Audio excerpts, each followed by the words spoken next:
잃은 것을 향한 아버지의 사랑이라는 제목으로 하나님의 말씀 함께 상고하도록 하겠습니다.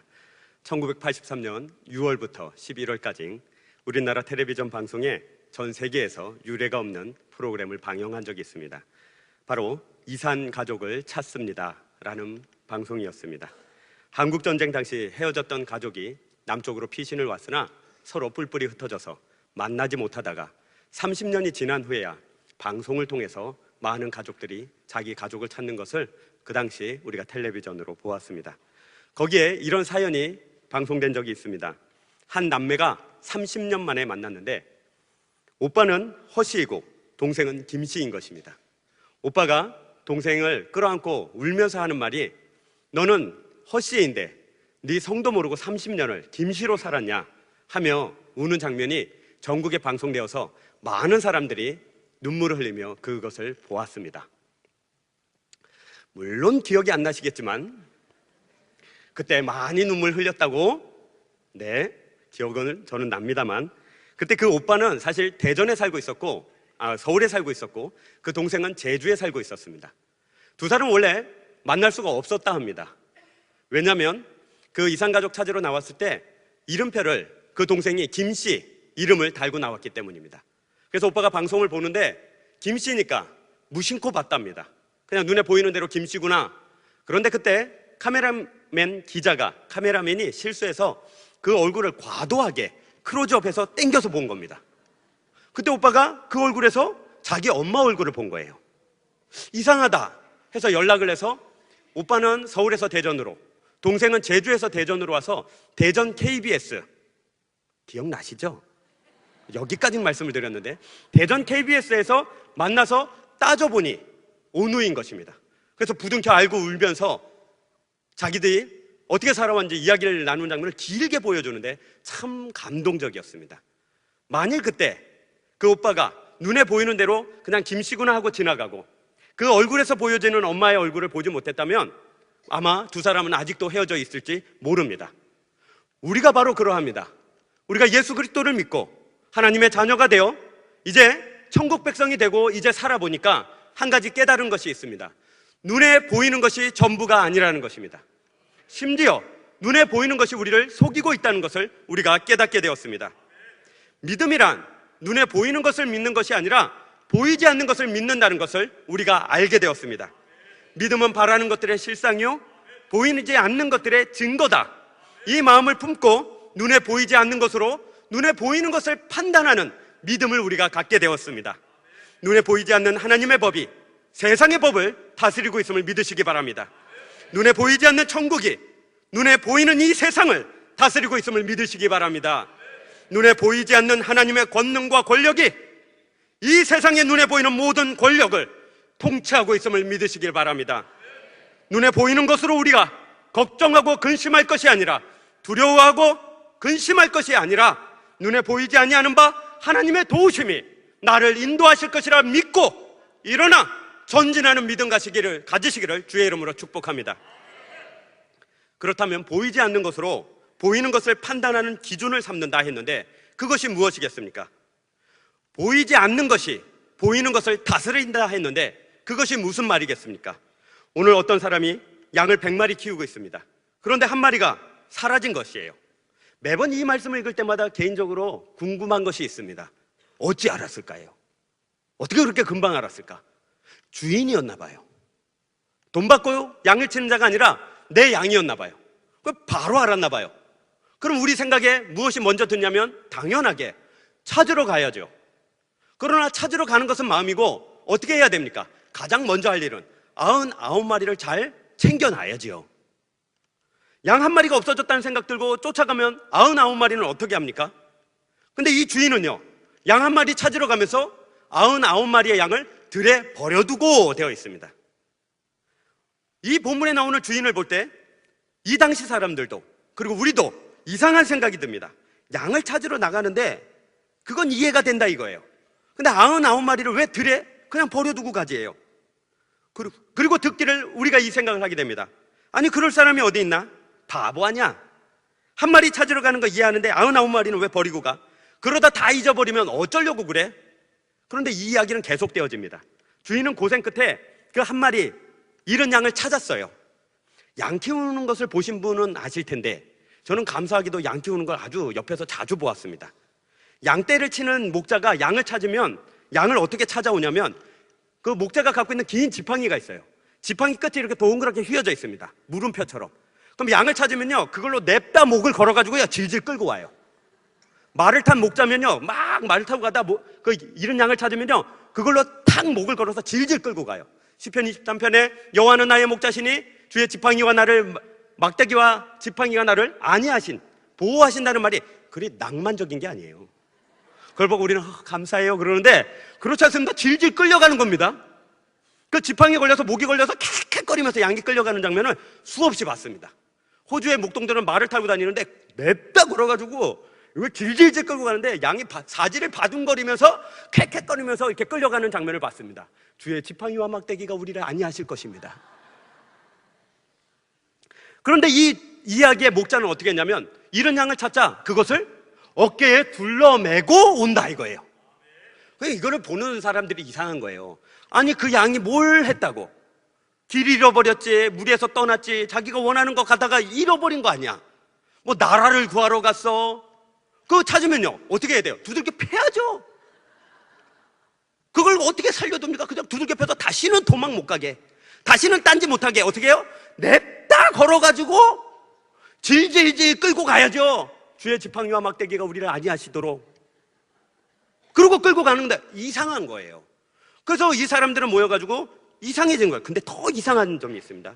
이 목자가 이렇게 양을 어깨를 딱 메고 가는데 집에 와서 양을 찾은 기쁨에 양을 위하여 잔치를 벌이는 거예요. 다시요, 양을 위하여 잔치를 벌인다고요. 어떤 양이요? 집 나간 양. 어떤 양이요? 길 잃은 양.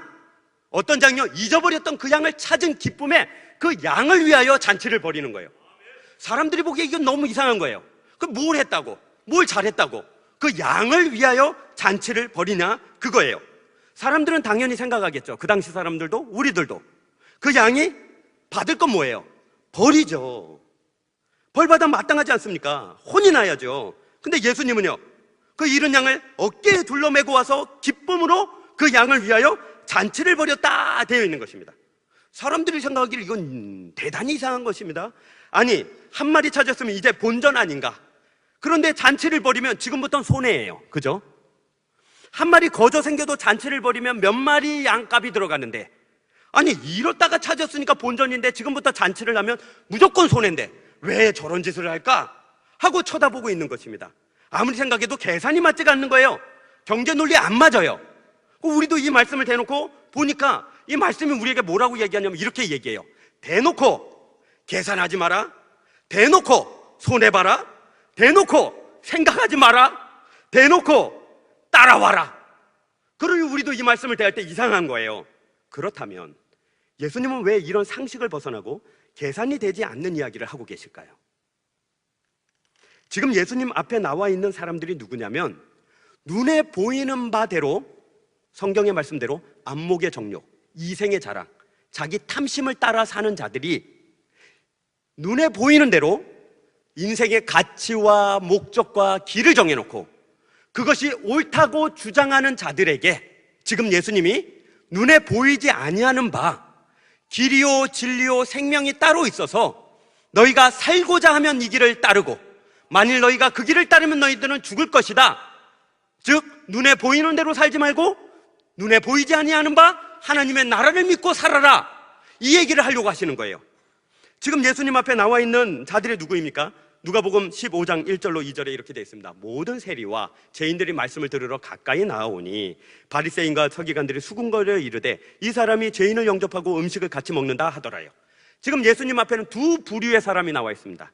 첫 번째 무리가 있습니다. 모든 세리와 죄인들이라 했습니다. 세리는 누구냐? 당시 로마 제국이 부여한 세금보다 더 많은 세금을 이스라엘 백성들한테 걷어서 로마 제국에 갖다 바치고 남는 돈을 착복해서 부자가 된 죄인들을 말합니다.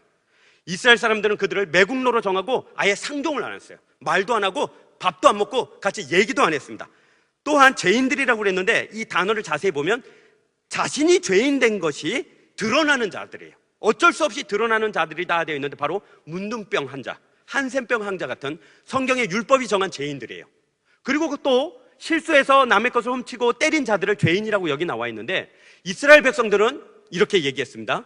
한 번 죄를 지은 자가 감옥에 들어가거나 매를 맞거나 형기를 다 살아도 한 번 죄인은 영원한 죄인이에요. 나 벌 받고 나왔는데요? 그런 거 다 필요 없어요. 이스라엘 사람들은 한 번 범죄한 사람들은 영원한 죄인이라고 정죄해서 상종을 안 했습니다. 이 무리가 한 무리가 있고, 또 한 무리가 있는데 그들은 바리새인과 서기관이라고 되어 있습니다. 그들은 종교 지도자요, 율법을 연구하고 율법을 가르치는 자요, 그리고 사람들의 스승이라 여기는 자였습니다. 그들은 흰 옷을 입고 머리를 수건으로 가리우고 옷소리 넓은 옷을 입고 천천히 걸었으며 천천히 말을 했으며 고상한 말과 아주 높은 수준의 윤리와 도덕을 설파함으로 인하여 자기 자신을 죄인과는 다른 의인의 자리에 늘 놓는 그런 사람들이었습니다. 예수님 앞에 두 부류가 있는데, 눈에 보이는 바 죄인들과 눈에 보이는 바 의인들이 나와서 예수님 앞에 있는 것입니다. 예수님은 그 두 부류의 사람들에게 오늘 비유의 말씀을 들어서 아주 강력한 하나님의 진리를 드러내고자 하는 것입니다. 예수님의 질문은 이것입니다. 이 비유를 통하여 너희들 중에 죄인이 누군가를 물어보고 계십니다. 바리새인들과 서기관들은 스스로 의인으로 여기기에 이 질문 앞에서 자유한 것처럼 보였습니다. 우리는 죄인 아니지. 그러나 죄인들과 서기관들은요, 죄인들과 그 세리들은요, 스스로를 죄인으로 여겼기 때문에 예수님이 우리를 정죄하시는구나, 벌을 주시는구나, 이렇게 생각하고 있었습니다. 사람의 눈에는 그렇게 보였다고요. 흰 옷을 입은 무리들은 의인으로 보이고, 여기 죄인이라고 정죄당한 사람들은 죄인으로 보였다고요. 겉으로 봐서 옷과 말투와 걸음걸이로 봐서는 의인이에요. 그동안 하는 짓으로 봐서는 이들이 죄인인 거예요. 사람 눈에 보기에 그렇게 보였다고요. 그래서 이들은 지옥 갈 것이요, 이들은 천국 갈 것이라고 생각했어요. 그래서 이들은 예수님 앞에 나와서도 허리를 꼿꼿이 하고 고개를 쳐들고 예수님의 말씀을 들었을 것이고, 이쪽 부류의 사람들은 허리를 숙이고 고개를 숙인 다음에 간절한 마음으로 예수님의 말씀을 듣고 있었을 것입니다. 그런데 예수님은 오늘 이 비유의 말씀으로 이들이 가지고 있는 선입관과 이들이 가지고 있는 가치와 목적을 다 뒤집어 엎어서 그들이 가리고 있는 옷을 완전히 벗겨버리고 그 안에 있는 본심과 그들의 정체와 그들이 가지고 있는 목적과 그리고 이 가치를 드러내기를 원하고 계십니다. 하나님의 말씀으로 말미암아 사람들 눈에 보이는 그 껍질을 완전히 깨부셔버리고 그 안에 있는 진짜 본질을 하나님은 지금 드러내고 싶어 하시는 것입니다. 그래서 하나님은 이 말씀을 우리에게 늘 하시지 않았습니까? 모든 사람은 예수 앞에서, 하나님 앞에서 죄인입니다. 그런데 우리 중에, 그리고 이 당시 사람 중에 용서받을 죄인이 있고 용서받지 못할 죄인이 있다, 이것입니다. 하나님의 말씀은 늘 우리를 용서받을 죄인과 용서받지 못할 죄인으로 칼같이 갈라버리는 것입니다. 마치 두 동강을 잘라서 양쪽으로 나뉘는 것처럼 하나님의 말씀은 늘 우리를 어디에 세우냐면 용서받을 죄인과 용서받지 못하는 죄인의 자리에 우리를 갈라버리는 것입니다. 오늘도 그러합니다. 이 말씀을 받는 우리가 이 말씀을 통해서 용서받을 죄인이냐 용서받지 못하는 죄인이냐의 자리에 하나님이 우리를 세워버리시는 것입니다. 바로 지금 이 말씀을 들을 때 이것이 떠올라야 됩니다. 이 말씀을 들을 때 누가 용서받을 죄인이며 누가 용서받지 못하는 죄인입니까? 이 말씀을 들을 때 가장 먼저 떠오른 생각, 가장 먼저 떠오른 느낌, 그것이 바로 내가 용서받을 죄인인지 용서받지 못할 죄인인지를 나누어 버리는 하나님의 칼날입니다. 만일 우리 중에 이 말씀을 들을 때 자신을 어디에 적용했는가를 생각해 보십시오. 자기의 처지를 어디에 있다고 놓았는지 생각해 보십시오. 만일 스스로 죄인이라고 생각하는 자는 용서받을 죄인입니다. 만일 스스로를 의인의 자리에 놓았다면 그는 용서받지 못할 죄인입니다. 누가 용서받지 못할 죄인입니까? 바리새인과 서기관이 그러합니다. 세리와 범죄자들이 그러합니다. 진정으로 용서받을 죄인과 용서받지 못하는 죄인을 나누는 건 내가 나를 어느 자리에 놓느냐, 그것입니다. 누가 용서받을 죄인입니까? 스스로 자신을 죄인의 자리에 두는 자로서 그런 자들은 하나님을 간절히 찾습니다. 하나님의 용서를 간절히 찾습니다. 하나님을 늘 바라고 나오는 것입니다. 눈에 보이는 겉모습이 아니라 겉모습은 어찌 보이든 간에 하나님, 나는 죄인입니다 하는 자가 바로 용서받을 자입니다. 용서받지 못하는 자가 누구입니까? 이른 양의 비유를 듣고 자기 스스로 자기를 목자의 자리에 놓는 자입니다. 저런 바보 같은 목자가 있나? 저런 손해보는 일을 왜 하나? 저런 바보 같은 짓 나는 할 수 없지. 그렇게 생각하는 자가 바로 용서받지 못할 자입니다. 누가 용서받을 죄인입니까? 자신을 양의 자리에 놓는 자입니다. 아니, 저런 양이 있어? 저렇게 나쁜 짓을 했는데, 제 갈 길로 갔는데 저런 주인 아래서 살아가는 양이 있어? 부럽다. 저런 짓을 하고 있는데도 주인이 찾아와서 데려간다고? 어깨에 메고 간다고? 부럽다. 나도 저랬으면. 아니, 찾기만 하는 것이 아니라 그 양을 위하여 잔치를 배설했다고? 부럽다. 나도 그랬으면. 하나님이 나의 목자 되어 주옵소서. 나는 길 잃은 양입니다. 그 자리에 자기 자신을 놓고 자기 처지를 놓는 사람이 바로 용서받을 죄인인 것입니다. 의인의 옷을 입고 있으나 죄인이 있고, 죄인의 옷을 입고 있으나 용서받을 죄인이 있는 것입니다. 누가 용서를 받을 수 있습니까? 마태복음 9장 12절에 이렇게 되어 있습니다. 예수께서 들으시고 이르시되 건강한 자에게는 의사가 쓸데없고 병든 자에게라 쓸데있느니라.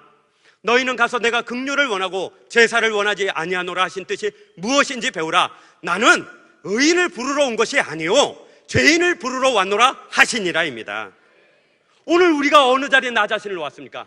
나 이만하면 살만해? 나 괜찮아? 그래, 내가 교회 가줘야지, 예배 드려줘야지. 그게 바로 바리새인과 서기관들이 앉은 자리입니다. 예배 가운데 나오면서 하나님, 난 하나님 아니면 안 돼요. 오늘도 나 용서해 주셔야 돼요. 일주일 동안 묻은 때와 그 아픔들, 허물들 다 씻어주셔야지 않으면 나는 오늘 이 자리에서 죽을지도 몰라요. 하나님, 그 자가 누굽니까? 나를 찾아와세요. 하나님, 나를 데려가 주세요. 나를 이 길 잃은 곳에서 찾아가 주세요라고 부르짖는 자, 그 간절한 마음으로 이 자리에 나와 있는 자, 잃은 양이라고 스스로 자처하는 자, 바로 하나님의 용서를 받을 자인 것입니다. 눈에 보이는 바로 행하는 것이 아니라 보이지 아니하는 바, 우리는 늘 하나님 앞에 나 자신을 죄인으로 세워야 될 줄로 믿습니다. 전에 지은 죄와 지금 짓는 죄와 앞으로 지을 죄들을 그 모든 가운데 하나님, 나는 부족한 자입니다. 나는 연약한 자입니다. 은혜 아니면 안 됩니다. 용서 아니면 안 됩니다. 나는 하나님 아니면 안 됩니다. 늘 겸손의 자리, 낮은 자리로 나오는 자가 하나님의 용서를 받을 것입니다. 우리 영혼 속 깊은 곳에 무엇이 일어나야 됩니까? 나는 큰 죄를 지었던 자이다. 나는 큰 죄를 용서받고 싶다. 나는 모든 죄를 용서받고 싶다. 하나님이 내 죄를 용서하시리라. 그 마음으로 나오는 것입니다. 이제 우리는 이 말씀 앞에 우리를 어떤 자리에 놓아야 됩니까? 우리를 어떤 처지라고 생각해야 됩니까? 우리가 눈에 보이는 대로 세상 가운데 가치관과 목적을 두고 산다면 우리도 바리새인과 서기관과 다를 바가 없습니다.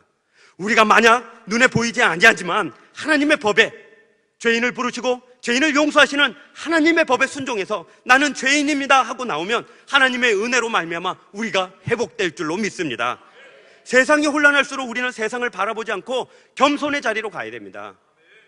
뭐가 혼란하고 누가 범죄하고 누가 그렇게 막 정치하는 사람, 뭐 경제하는 사람들을 욕하면서 우리는요 의인의 자리로 도망가지 않았습니까?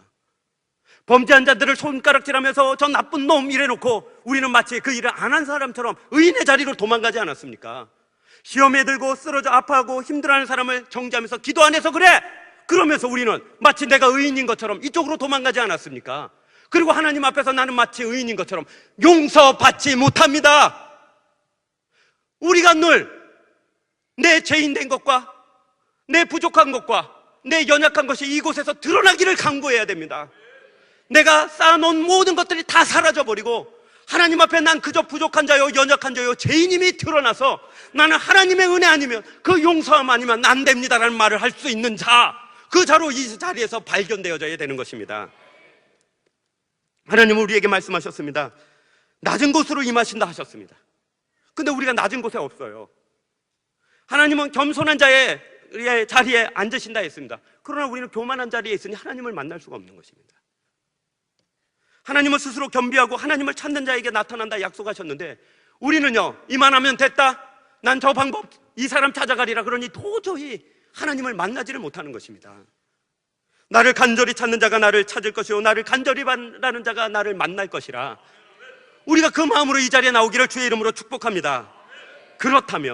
그렇다면 눈에 보이는 것들이 아니라 눈에 보이지 않는 것들, 즉 하나님을 믿는 믿음으로 우리 인생을 다시 평가하고 다시 세워본다면 오늘 우리는 이 말씀을 통해서 이제 한 걸음 더 나가 하나님, 그리고 이 목자의 마음을 이해하는 데까지 나아가야 됩니다.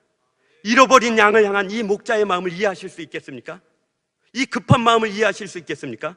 이 목자뿐만 아닙니다. 이 잃어버린 것에 대한 이야기가 지금 이 뒤로 연속하여 네 비유가 나옵니다. 오늘 본문 누가복음 15장 3절 우리 함께 읽도록 하겠습니다. 시작. 예수께서 그들에게 이 비유로 이르시되 하고 나서 네 가지 비유를 들으셨는데 이 네 가지 비유가 다 잃어버린 것에 대한 비유입니다. 4절부터는 잃은 양을 찾은 목자의 비유가 나옵니다. 8절부터는 잃은 드라크마를 찾은 여인의 비유가 나옵니다. 11절부터 15장 끝절까지는 잃은 아들을 되찾은 아버지의 비유가 나옵니다. 그리고 다음 장 16장 1절로부터는 잃은 마지막 기회를 되찾은 청지기에 대한 이야기가 나옵니다. 이 네 가지 비유를 통해서 예수님이 보여주고자 한 것이 무엇이냐면 그것은 바로 잃어버린 것들에 대한 하나님의 마음을 우리에게 보여주기를 원하고 계십니다. 다시요, 잃어버린 것에 대한 하나님의 마음을 이 네 가지 비유를 통해서 우리에게 보여주시길 원하시는 것입니다. 그렇다면 그 잃어버린 것에 대한 하나님의 마음이 무엇이냐? 함께 있는 것에 대한 마음과 홀로 있는 것에 대한 마음입니다. 다시요, 안에 있는 것들과 밖에 나가버린 것에 대한 하나님 아버지의 마음입니다. 잃지 않은 것과 잃은 것에 대한 하나님 아버지의 마음입니다. 아직 사라지지 않은 기회를 가진 자들과 마지막 기회가 사라져버린 자들에 대한 하나님 아버지의 마음입니다.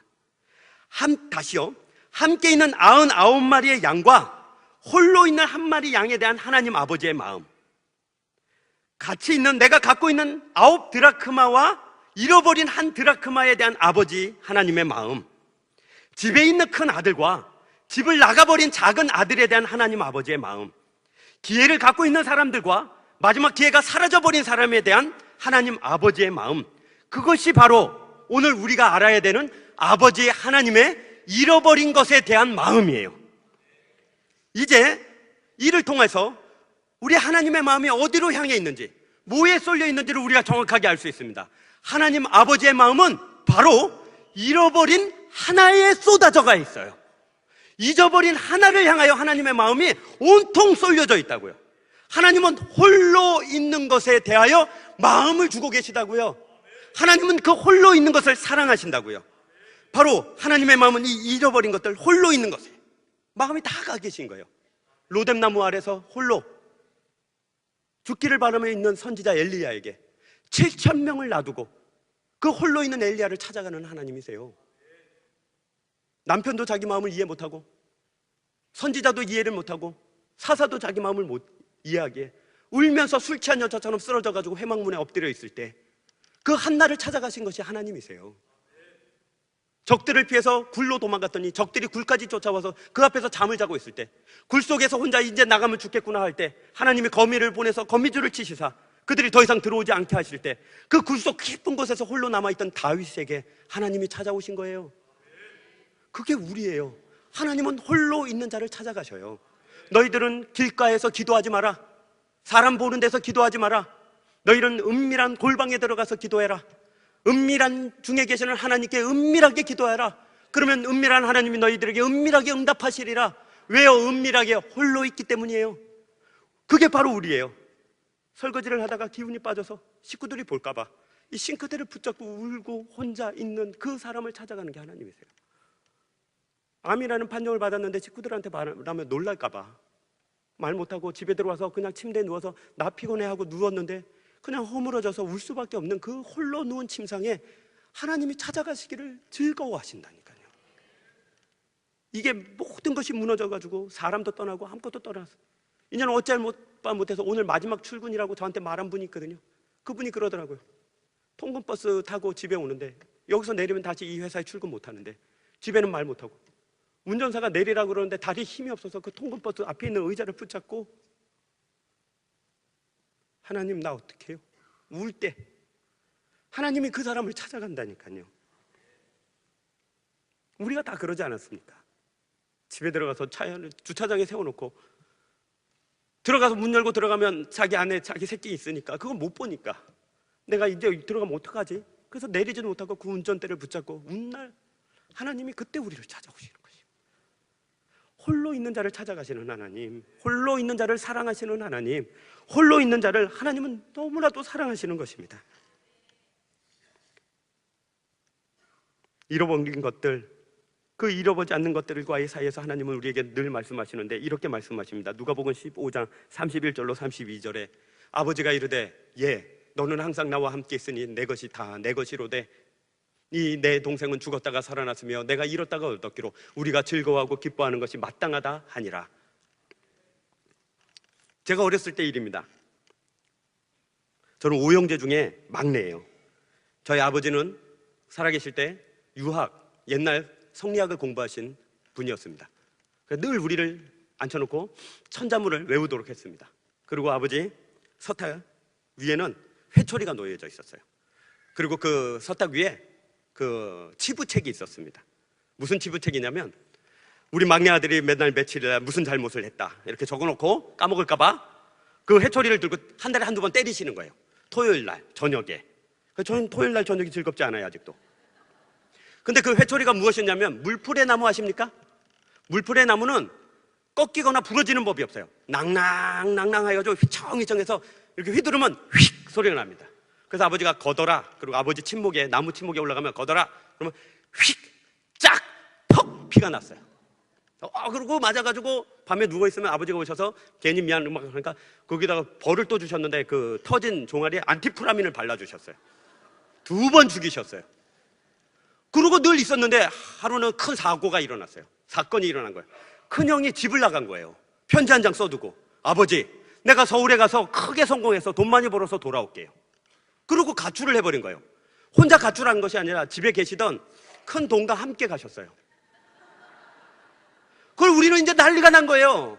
우리 작은 형 둘하고 저는 이제 맨날 불안에 떠는 거예요. 안 그래도 아버지가 엄하셔가지고 맨날 맞고 자랐는데 이제 큰형이 그러고 집을 나갔으니 세상에 아버지가 큰형이 집을 나간 그날부터 아예 웃지는 않으세요. 얼굴에서 웃음기가 완전히 쏙 빠지셔가지고 원래 근엄하신 분이 그 얼굴이 늘 굳어 계시는 거예요. 우리는 늘 도망다녔어요. 숨고 아버지 들어오기 전에 어떻게 하든지 잘나고 노력하고 막 잔다 그러면 안 때리니까 때리는 애를 깨워서 때리지는 않겠지 이러고 막 그러고 있었어요. 그러던 어느 날 여름날 대청마루에 온 식구가 앉아있는데 그 마당을 가로질러가지고 저기 대문, 그 나무 대문 있지 않습니까? 시골에 그 큰 대문이 끼익 하고 공포스러운 소리를 내면서 열리는 거예요. 사람이 감이 있잖아요. 그래서 끼익 하고 머리가 하나 나미는데 웬 깎아 중머리가 하나 들어오는 거예요. 형이 머리를 싹 깎고 들어온 거예요. 그리고 마당 한 가운데 이렇게 철퍼덕 하더니 무릎을 꿇고 이렇게 딱 앉은 거예요. 우리는 이제 난리가 난 거예요. 입을 다물고 벌벌 떨면서 이제 큰일 났다. 이제 형이 들어왔으니까 아버지가 저 큰형을 얼마나 맥타작을 하겠느냐. 그래 형 때문에 우리가 몇 달 지금 죽어 지냈는데 오늘 형 한번 맞아봐라 이러고 있는데 아니라 다를까 아버지가 갑자기 벌떡 딱 일어나시더니 마당으로 딱 내려가시는 거예요. 그러더니 아버지는 덩치가 굉장히 크셨거든요. 이렇게 손이 우악스럽고 커셨어요. 이 우악스러운 오른손으로 딱 들더라고요. 깃방망이를 때리겠구나. 근데 큰형의 머리를 이렇게 딱 만지더니 한번 쓰담더니 하시는 말이 머리는 왜 깎았냐? 밥은 먹었냐? 가서 밥 먹어라 이러고 뒷짐지고 문 열고 마실 가신 거예요. 저는 너무나 억울했습니다. 아니 이게 무슨 난리예요? 이게 패야지. 그동안 몇 달 동안 우리는 얼마나 맞았는데 아니 할머니 지는 나가가지고 좋았잖아요. 돈 쓰고. 그리고 들어왔으면 상응하는 벌을 받아야지. 두들겨 패야지. 물론 아버지가 불똥이 튀어서 나도 때릴 수 있지만 그게 중요해요. 한 대 맞지 뭐. 아유 이 형은요 죽도록 때려야지 밟아버려야지 막 화가 났어요. 정말 지금도 화가 나요. 막 화가 났어요. 근데 거긴 사연이 있었어요. 아버지가 형이 나가자마자 사람을 보내서 백방으로 찾은 거예요. 그리고 서울에 지금도 아는데 신사동의 한 짜장면집에서 거기서 막 배달하고 있는 이 형을 찾아낸 거예요. 그래서 사람을 보내가지고 그 용돈하고 이렇게 보내서 다 용서할 테니까 편지를 보내서 다 오라고 그런 거예요. 그 오라고 그랬는데 형이 오다가 보니까 미안하기도 하고 그러니까 자기 스스로 머리를 깎고 온 거예요. 그리고 들어와서 막 무릎 꿇고 날 죽이십시오 이러고 있는 거예요. 그러니까 이제 아버지가 가서 왜 그랬겠어요? 이게 머리 깎은 게 짠한 거예요. 평소 나를 얼마나 무서워했으면 집에 오는데 그냥 못 오고 머리를 깎고 왔나 싶은 미안한 거예요. 그동안 막 뭐 엄하게 대하고 때려놓으니까 이 놈이 알아서 머리를 깎으니까 머리 깎으니 뭐가 보기 좋겠어요. 그럼 미안한 거예요. 그래서 머리는 왜 깎았냐 이런 거예요. 또 이 놈이 새끼가 그냥 들어오면 저녁 밥 먹을 때 들어와야지. 다 늦게 들어오면 밥을 안 먹고 들어오잖아요. 부모 마음에 이게 짠한 거예요. 그러니까 밥 먹으라 그러는 거예요. 그리고 왜 나가요? 그 시간에 갈 데도 없는데. 왜요? 아버지가 집에 있으면 형이 어려워서 밥도 못 먹을 거 아니에요. 부엌 가서 밥을 먹을 수는 없잖아요. 그러니까 아버지가 나가준 거예요. 그러니까 방에 들어가서 이제 밥상 차려가지고 밥 먹으라 그거예요. 제가 이걸 어떻게 알았겠어요? 아들을 낳아보니까 알았어요. 나하고 똑같은 놈을 낳으니까 알았어요. 나하고 똑같이 생긴 놈이 나하고 똑같은 짓을 이제 해야 되니까 드디어 나도 이제 아버지가 된 거예요. 그래서 이제 그게 이해가 된 거예요. 그래서 내 어렸을 때 그 아버지를 이제야 이해를 하는 거예요. 자식을 향하여 집에 있는 이 자식들은 맨날 두들겨 패놓고 돈 들고 나간 그 자식 들어오니까 머리는 쓰담지, 밥 먹으라 그러지, 나가주지. 그게 이제는 이해가 되는 거예요. 그렇습니다. 바로 하나님은 잃은 것에 마음을 쏟고 계세요. 잃어버린 것을 사랑하세요. 하나님은 숫자를 따지지 않고요, 이익이나 손해냐를 따지지 않습니다. 어떤 것이 가능하냐 불가능하냐 그런 걸 따지는 분이 아닙니다. 하나님은 그냥 달려가는 분이세요. 그냥 안아버리시는 분이세요. 그냥 옷 입고 들어가자 이놈아 그러는 분이 우리 하나님이십니다. 하나님은 하나님 밖에 있는 자들, 잃어버린 자들, 빼앗긴 자들에게 마음을 온통 쓰고 계시는 거예요. 그들을 찾아가고 안아주고 그것에 온통 마음을 쏟고 계시는 거예요. 그래서 보니까 안 되겠거든요. 안 되겠어요. 보니까 뭘 보내가지고 구원해 주려고 그랬더니 뭘 보내면 그것들이 못 해낼 것 같고, 십자가 앞에서 나 앉을래요 그럴 것 같으니까 안 되겠다. 저것들 구원하려면 내가 가야겠다. 그게 성육신이에요. 누구 보냈다가 십자가 앞에서 나 안 할랍니다 이래버리면 큰일 나니까, 그러다가 이 녀석들 놓치겠다 싶으니까 예수님이 직접 오신 거 아니에요. 직접 십자가를 지신 거 아니에요. 내가 그냥 가서 내가 저들을 해야지, 내가 누굴 보내는 일을 못하겠다. 내가 그냥 마음이 급한 거예요. 우리가 그러지 않습니까? 누굴 보내서 할 때는요 여유가 있는 거예요. 급하면요 내가 뛰어가지.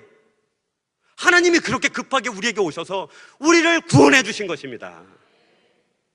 이 말씀 앞에 우리를 먼저 세워야 됩니다. 그래서 성경은 심히 누가 복을 받은 자라고 그럽니까?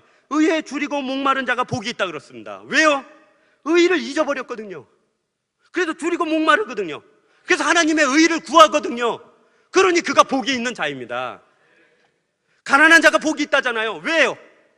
가진 것이 없는 것이 아니라 가진 것 이거 나 하나님 없으면 아무것도 아닌 것을 알기에 이것에 기대어 의지해서 사는 것이 아니라 난 하나님 의지해서 삽니다. 하나님 은혜로 삽니다.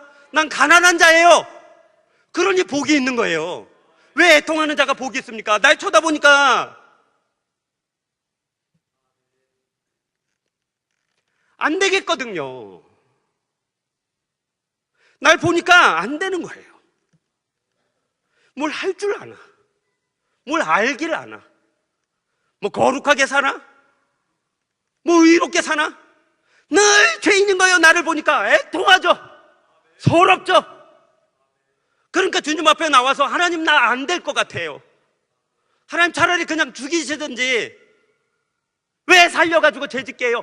이러고 애통하고 나오니까 그거 자체가 하나님의 용서를 받을 자이기에 복이 있는 거예요. 이 말씀 앞에 우리는 첫째로 우리가 누구인지를 알아야 됩니다. 나는 누구입니까?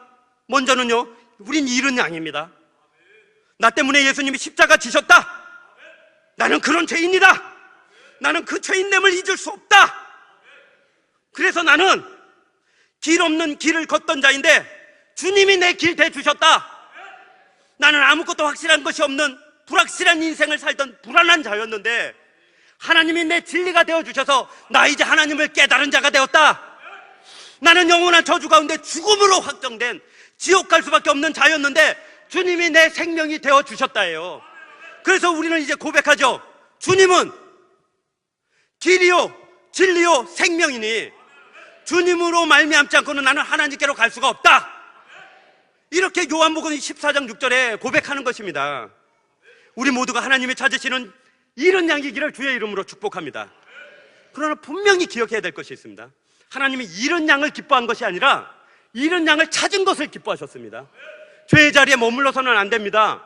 잃어버린 자리에 있어서는 안 됩니다. 거기서 슬피 울며 괴로워하며 주여 나를 구원하여 주옵소서. 그때 하나님의 구원의 손을 붙잡고 끌려 나와서 하나님 앞에 질질 끌려 나오는 한이 있더라도 그곳에서 하나님을 찬양할 자가 되었도록 우리 자신을 세워야 되는 것입니다. 둘째로 하나님의 마음을 품어야 합니다. 잃은 것을 향한 마음, 잃은 자를 향한 하나님 아버지의 마음, 그것을 볼 수 있는 눈이 있어야 됩니다. 그 시야가 있어야 되고, 하나님이 가지고 계신 그 잃어버린 것에 대한 마음이 내 인생의 가치가 되어야 되고, 내 인생의 목적이 되어야 되며, 하나님 아버지의 마음이 내 즐거움이 되어야 됩니다. 우리가 어떻게 살아야 됩니까? 내가 죄인 된 것을 알고 또한 아직 잃어버린 자들을 향한 하나님의 마음이 무엇인지를 알아서 살아야 되는 것입니다. 세상 가운데 가치와 목적을 두고 세상이 즐거우면요, 우리는 용서받지 못할 죄인인 것입니다. 그러나 눈에 보이지 않냐는 바, 나는 하나님의 잃어버린 양이야, 나를 구원해 주시는 하나님, 그 앞에 감사와 감격으로 말미암아 내 인생의 가치와 목적을 하나님께 두고 내 즐거움을 하나님께 두면 용서받을 죄인이 되는 것입니다.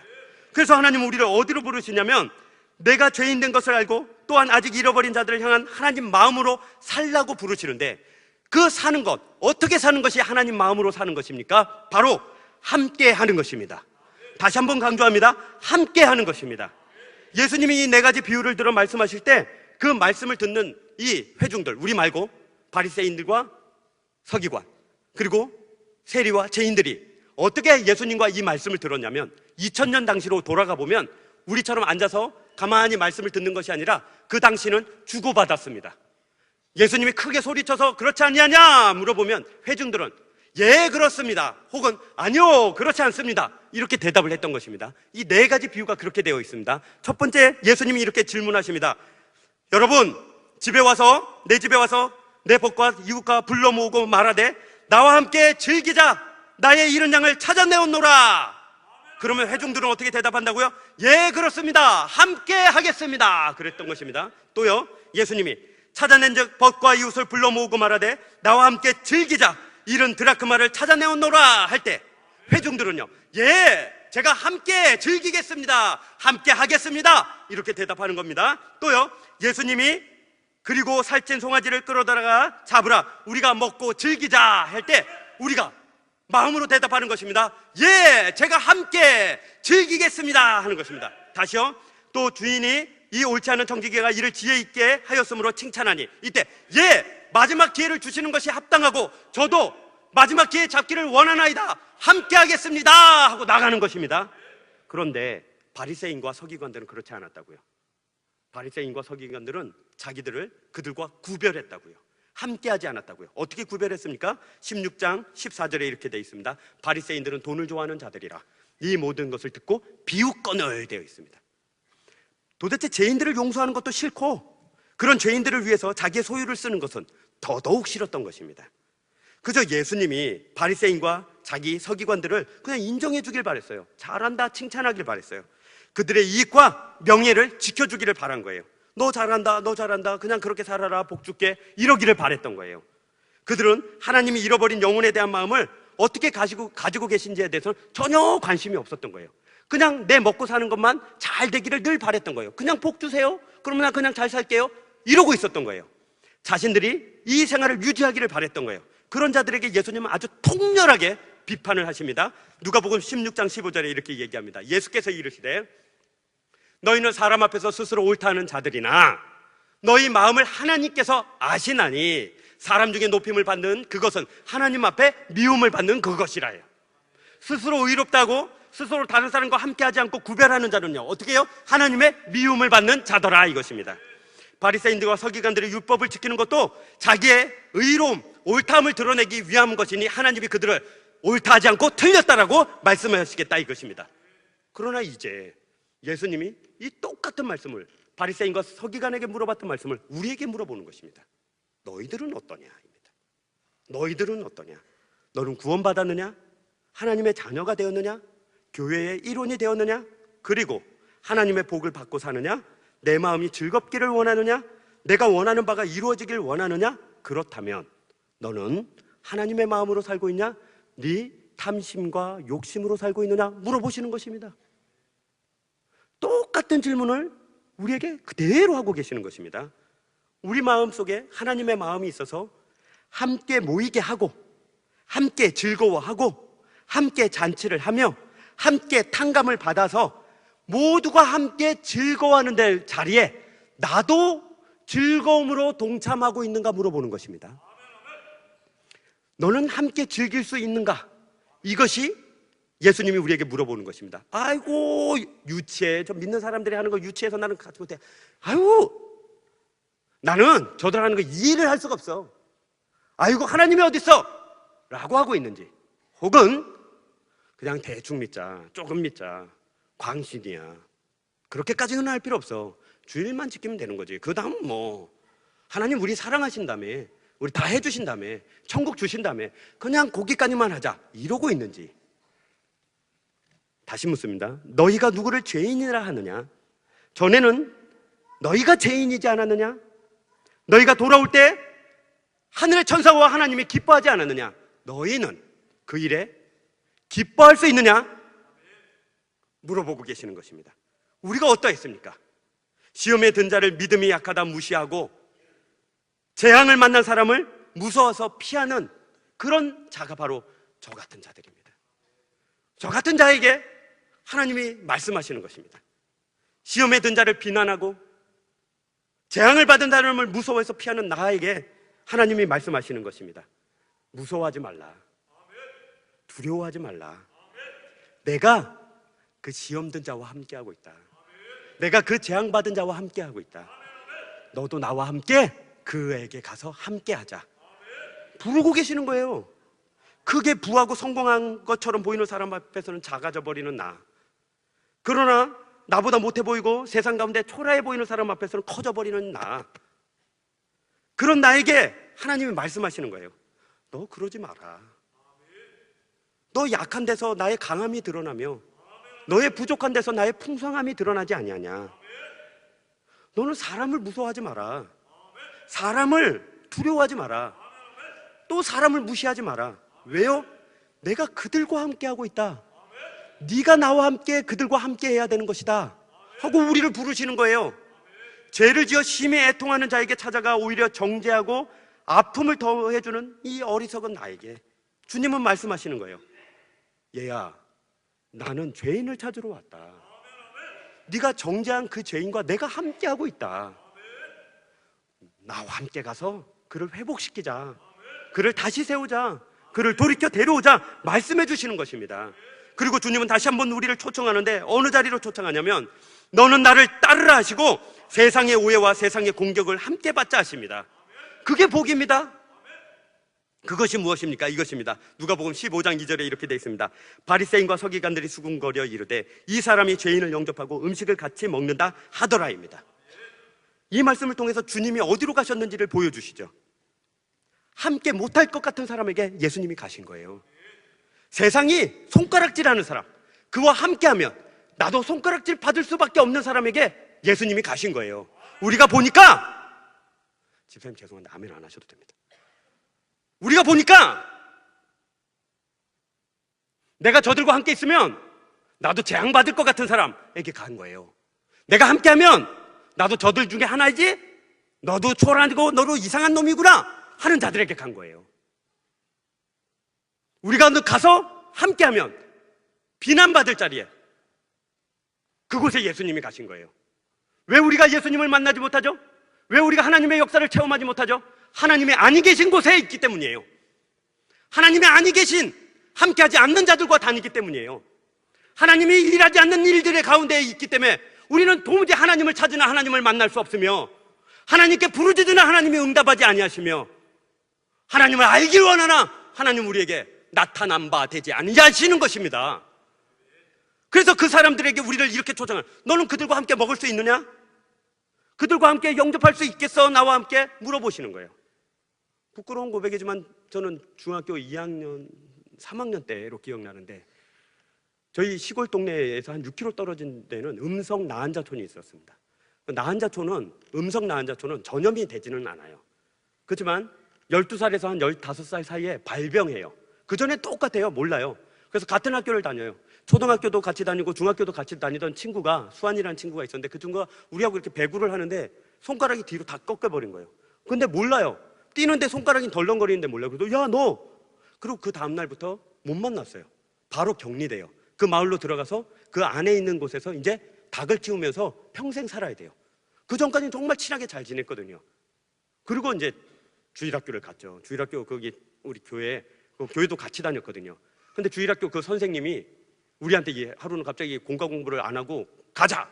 그러더니 어디로 가요? 그랬더니 우리 수환이 보러 가자! 그리고 차에 태우더니 그럼 나 혼자촌을 간 거예요. 그 나 혼자촌은 천책으로 둘러져 있습니다. 밖으로 들어갈 수도, 밖으로 나올 수도 없고 안으로 들어가지도 못해요. 그러나 예수 믿는다는 이유로, 기도해 준다는 이유로, 그리고 전도사라는 그런 이유로 같이 들어갔어요. 그 수환이네 집에 간 거예요.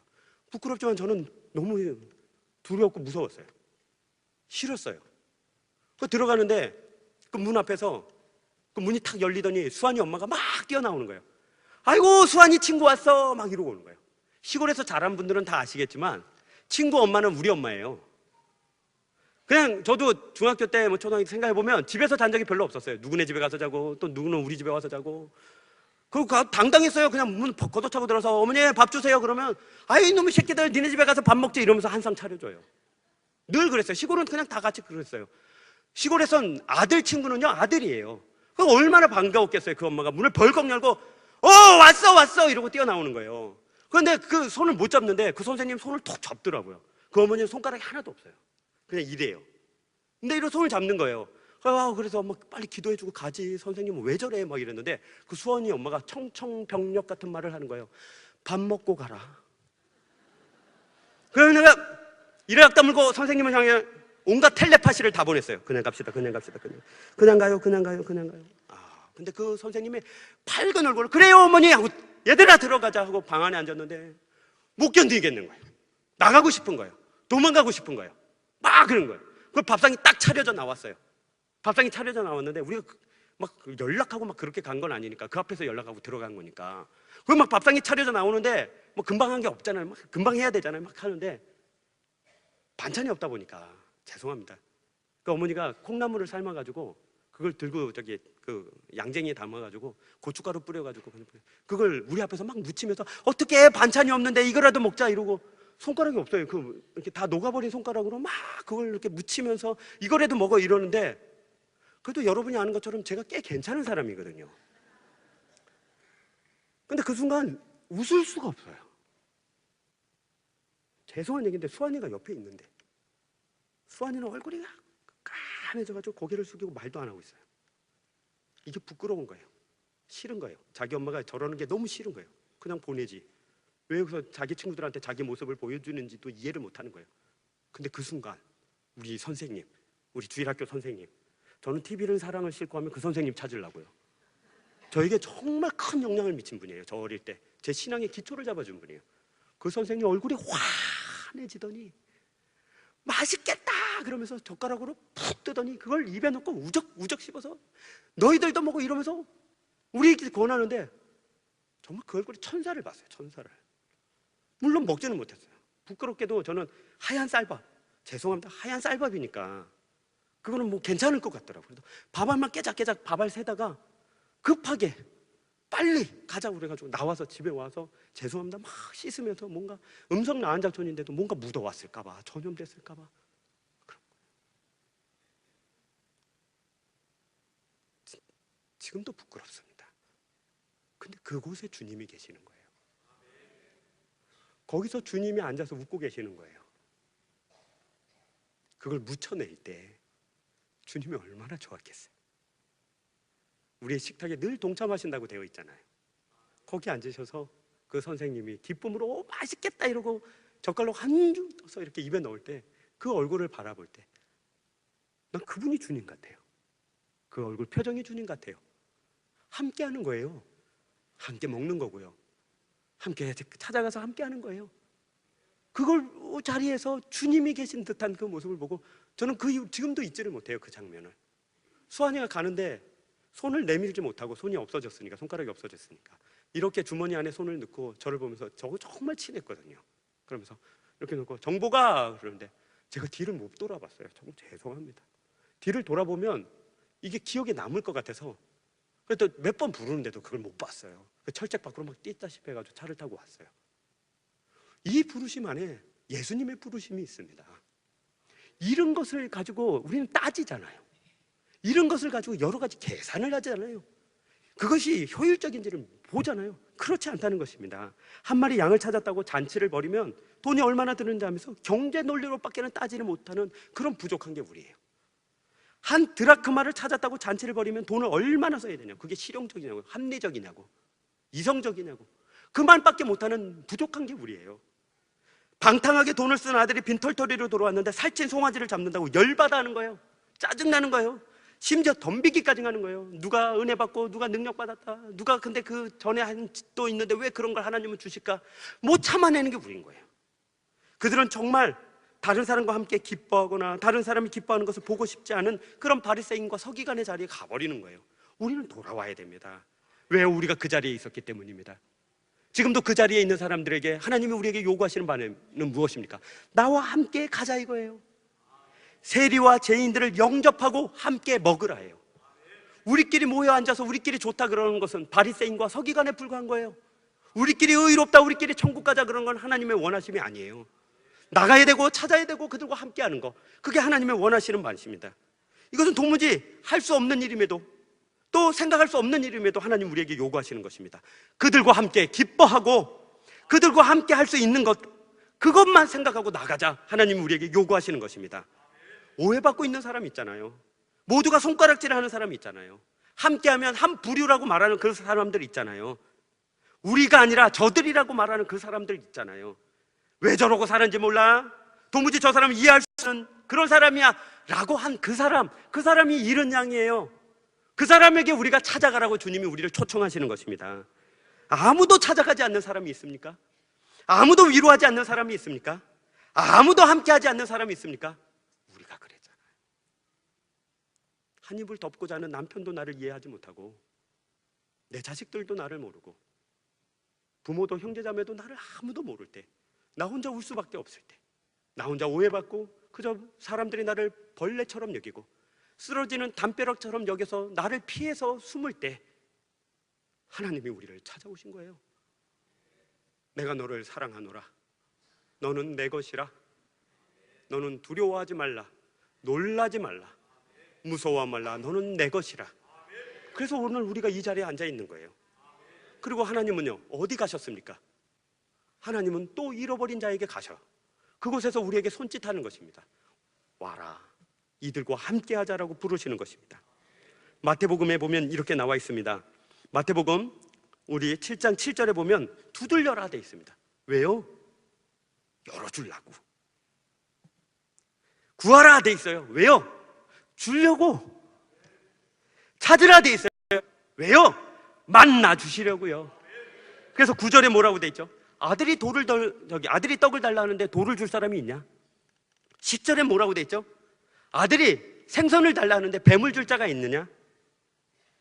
나는 너희에게 좋은 것 주는 자가 아니냐?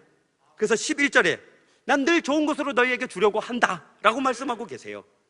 그리고 나서 2절에 뭐라고 얘기하죠? 7절, 8절, 9절, 10절, 11절 다 하나님과 나와의 관계 속에서 말씀하고 계시다가 12절에 이렇게 얘기합니다. 너희가 남에게 대접을 받고자 하는 대로 너희가 남을 대접하라. 이것이 율법이요 선지자니라. 즉 성경의 가르침이다 이렇게 돼 있습니다. 이건 그 직역되지 않고 의역되다 보니까 제가 개인적으로 번역을 하면 이것이 좀 더 가깝습니다. 뭐냐면 너희가 대접을 받고자 하는 대로 윗구절에 읽은 그분에게 대접하라 이거예요. 다시 읽으면 이렇습니다. 너희가 하나님께 대접받고자 하는 대로 하나님을 먼저 대접하라. 그래야 하면 하나님이 너희를 대접하리라 해요. 하나님께 받고자 하는 것이 있으십니까? 하나님께 먼저 드리시길 바랍니다. 하나님께 소원이 있으십니까? 하나님께 그 소원을 드려서 내가 하나님을 감동시키길 바랍니다. 그러면 하나님이 우리에게 주신다고 약속해 주시는 것입니다.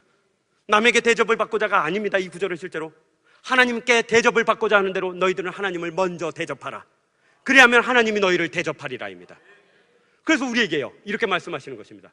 우리에게 기억하라, 생각하라, 추억해봐라. 너 혼자 있을 때, 너 홀로 울 때 누가 너와 함께 하였느냐? 내가 보낸 사람이 아니냐입니다. 로뎀나무 아래에 있는 엘리야에게 까마귀가 찾아왔고 엎드려 절하며 기도하고 술 취한 여자처럼 엎드려 있던 한나에게 부족하지만 엘리 선지자를 보내서 그 다음을 약속해 주셨던 그 하나님이 우리에게 사람을 보내서 우리를 일으켜주지 않았습니까? 여러분의 목장장, 조장, 지역장님들, 그리고 여러분의 여전도 회장님들, 여러분의 믿음의 식구들, 여러분과 함께하는 신앙을 같이 고백하는 자들을 통하여 우리를 격려하고 위로하고 하나님 늘 우리를 찾아오셨습니다. 심지어 그런 모든 사람들의 도움과 위로가 아무것도 아닐 때, 나 혼자 그저 울었을 때, 그리고 나는 울었으니까 끝났고 울었으니까 잊어버렸지만 하나님은 그 눈물을 씨앗 삼아서 물 주시고 가꾸셔서 그 눈물의 열매를 우리에게 주시는 분이십니다. 한번 지금 생각해 보십시오. 한 달을 놓고 보면 모르지요. 1년을 놓고 보면 잘 모릅니다. 그러나 10년을 혹은 20년을 놓고 생각해 보십시오. 10년 전에, 20년 전에 내가 했던 기도 중에 하나님이 들어주지 아니하신 것이 단 한 가지라도 있습니까? 어린 시절 울면서 하나님 앞에 나 어떻게 살아요? 했을 때 나는 그냥 기도했으니까 그냥 끝나버렸는데 하나님은 늘 그 기도를 품에 안으시고 잃어버린 바 됐던 나 황정복을 하나님은 늘 기억하셨습니다. 저는 고등학교 19살 때 하나님 앞에 먹고 사는 문제를 하나님 해결해 주시면 좋겠어요 했을 때 그때 주신 말씀이 그것입니다. 하늘의 밀이 땅에 떨어져 썩지 아니하면 하늘 그대로 있고 죽으면 그 많은 열매를 맺느니라. 그 말씀을 선명하게 받고 하나님이 나 사는 동안 먹고 사는 문제로는 애달지 않게 해주겠구나. 저는 밥을 굶은 적이 이때까지는 없습니다. 기억하고 추억해 보십시오. 10년 전, 20년 전 홀로 있는 나를 찾아왔던 하나님이 이제 다시 한번 말하는 것입니다. 너 홀로 있는 자를 위하여 찾아가겠느냐? 함께 하겠느냐? 물어보시는 것입니다. 우리의 진정한 소원이 무엇입니까? 1부하고 2부에 이 말을 할까 고민했는데 3부에는 그냥 해야겠습니다.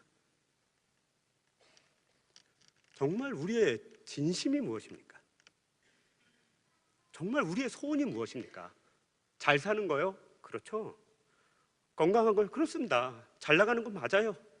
뭐 잘 됐으면 좋겠고 소원 성취했으면 좋겠어요. 그런 원함이 있는 거 알아요. 저도 그렇고요. 다 그래요. 그거 말고 진짜 우리 본심이요. 그냥 우리 밖에 보여주는 거 말고 우리 속 내면 깊숙한 그곳에 있는 우리 영혼의 소원이 하나 있으면 뭐예요? 전 이거예요. 정말 1초라도 단 한순간이라도 이따가 사라질지언정 단 한순간이라도 하나님을 진짜 사랑했으면 좋겠어요. 하나님이 우리에게 내가 너를 사랑하노라 하는 그 사랑의 무게와 넓이와 진심을 가지고 나도 하나님을 그 사랑으로 사랑해봤으면 좋겠어요. 1초라도 좋아요. 1초. 우리가 이것 때문에 사는 거 아닙니까? 이것 때문에 하나님 믿는 거 아닙니까? 이것 때문에 우리가 기도하는 거 아닙니까? 물론 먹고 살고 쓰고 누리는 것들 때문에 하나님을 찾고 하나님께 기도는 하죠. 그거 없으면 죽겠다고 하나님 앞에 울기도 하고 부르짖기도 하죠.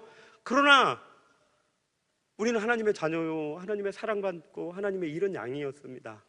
지금도 그러합니다. 우리 진심, 우리 본심은 무엇입니까? 그거 하나지 않습니까? 우리도 아무 걱정 근심 없이 아무 의심 없이 앞뒤 다 자르고 뭐 해줘서 고마워요, 뭐 해줘서 감사해요, 그거 아니고 그냥 하나님 앞에 하나님이 나를 사랑하는 것처럼, 내가 뭐 해줘서 하나님이 나를 사랑하는 거 아니잖아요. 나도 그 하나님 앞에 나가서 하나님, 나도 하나님 사랑합니다, 이 말 하는 게 우리 인생의 소원 아닙니까? 그 소원을 품고 그 말을 못하고 모르는 자들 향하여 가서 그 손 붙잡고 와서 우리 하나님 사랑하자, 예배드리자, 기도하자, 구원받자, 천국 가자, 그 말 하는 거, 그게 우리 인생의 목적입니다. 그게 우리 가치입니다. 그때 천국에서 하나님 기뻐하시고 즐거워하실 때 나도 아까워하지 않고 손해봤다 생각하지 않고 어떤 것도 생각하지 않고 그냥 바보처럼 즐거워하는 거, 바보처럼 하나님이 즐겁고 바보처럼 하나님 시킨 일이 즐겁고 그냥 바보처럼 하나님이 좋은 거, 그게 우리 인생의 목적입니다. 그거 하려고 사는 거예요. 그거 하고 가서 천국 가서 그 말 하려고. 그게 오늘 하나님이 우리를 부르신 것입니다. 우리 6월 11일 날 이른 양 찾기 주일입니다. 이제 한 달하고 조금 남았습니다.